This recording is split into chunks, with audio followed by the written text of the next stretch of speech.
अब पोल्टू अकेले रहेगा तब इसको समझ आएगी। मैंने जो फैसला लिया है उस पर अडिग हूँ। अब पीछे मुड़ना मुमकिन नहीं है। लेकिन बेटी, मैंने कहा ना, ये सब कुछ गलत है। मैं अपनी बीवी को तलाक देता हूँ। तलाक।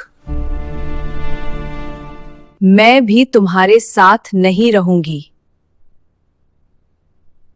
तुम लोगों ने मेरे बेटे को उकसाया है, मैं बदला लेकर रहूंगी। और आज हम बात करने वाले हैं बड़े घर की छोटी बहू के उस ऐतिहासिक महा एपिसोड की, जिसने न सिर्फ ठाकुर हवेली की दीवारों को हिला दिया, बल्कि उन तमाम सोचों को भी चकनाचूर कर दिया जो बरसों से औरत को सहनशीलता के नाम पर गुलामी सिखाती आई हैं। क्योंकि आज कहानी किसी आंसू बहाने वाली बहू की नहीं, बल्कि उस औरत की है जिसने अपने स्वाभिमान के आगे एक मर्द के अहंकार को रौंद डाला है। जिस हवेली ने अब तक बहुओं की सिसकियां सुनी थी, जहां हर कोना किसी न किसी औरत के टूटे सपनों का गवाह रहा है, आज उसी आंगन में इतिहास रचा गया, जब वही पोल्टू ठाकुर, जो कल तक अपनी पत्नी पारुमिता को पैर की जूती समझता था, जिसे उसने कभी इंसान नहीं माना, जिसने उसके आत्मसम्मान को रोज रोज कुचला, आज उसी पारुमिता के पैरों में गिरा हुआ था, भीगा हुआ, टूटा हुआ, हाथों में वो चूड़ियां और जेब में वो सिंदूर का डिब्बा लिए जो उसने कभी उसके हाथों से छीन लिया था। और ये सब इसलिए नहीं कि उसके दिल में पछतावा जागा था, बल्कि इसलिए कि उसकी दुनिया उजड़ चुकी थी। पिशीमोन के बहकावे और अपनी अय्याशी में अंधे पोल्टू ने ये सोच लिया था कि पारुमिता के बिना वो आज़ाद पंछी बन जाएगा, कि शहर की मॉडर्न लड़कियां उसके रुतबे पर मर मिटेंगी। लेकिन जिस कामिनी के साथ वो दूसरी शादी के सपने देख रहा था, वही उसकी जिंदगी की सबसे बड़ी ठग निकली, जिसने उसके बिजनेस के पैसे, जमा पूंजी और खानदानी गहने लेकर उसे सड़क पर लापटका। और जब आहला और अर्जुन की मदद से पुलिस ने मंडप में रेड मारी, तब पोल्टू की इज्जत ही नहीं, बल्कि उसका झूठा रुतबा भी दफन हो गया।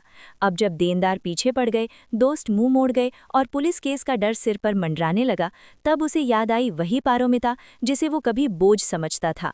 क्योंकि अब वही पारुमिता आहना के सहारे आत्मनिर्भर बन चुकी थी।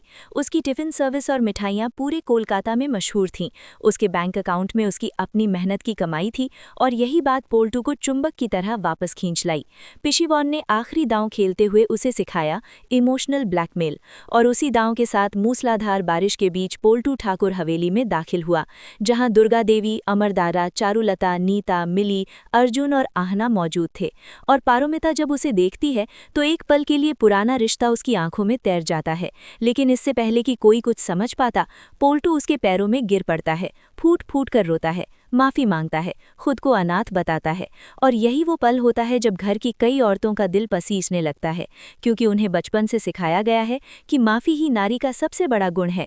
लेकिन आहना खामोश रहती है, क्योंकि वो जानती है कि आज अगर पारुमिता ने खुद फैसला नहीं लिया तो वो हमेशा किसी सहारा की मोहताज रहेगी। पोल्टू अपने जुल्मों को वक्त की गलती बताता है, कस्मों की झड़ी लगाता है, सिंदूर आगे बढ़ाता है, और सबको लगता है कि पारुमिता पिघल जाएगी।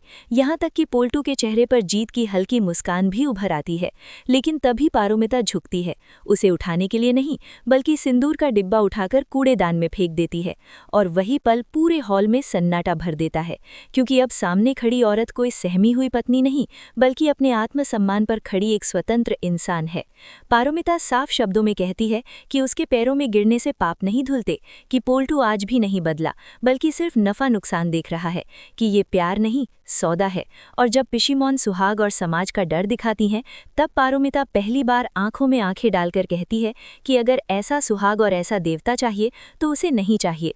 उसे वो विधवा होना मंजूर है जो इज्जत से जीती है, बजाय उस सुहागन के जो रोज मरती है।